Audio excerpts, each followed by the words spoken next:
আমি সকালে রান্না করার টাইম পাইনি। এখন রান্না হচ্ছে পটল আলু দিয়ে চিংড়ি মাছ আর হচ্ছে বাটা মাছ করেছি। বাটা মাছ মানে ভেজে রেখেছি, এখনও করা হয়নি, করবো, দেখি কী করি।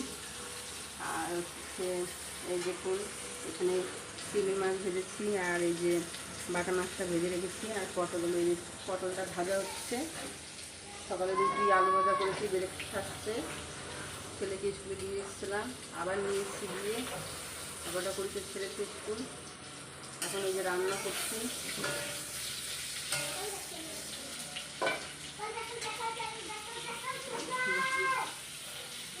কুমড়ো ভাজা করবো, কুমড়ো ভাজা হবে শাশুড়ি মায়ের জন্য। আর হচ্ছে সবজি নিয়ে এসেছি, করলা, পটল, বেগুন আর কুমড়ো নিয়ে এসেছি সবজি। এখন রান্নাবান্না হচ্ছে।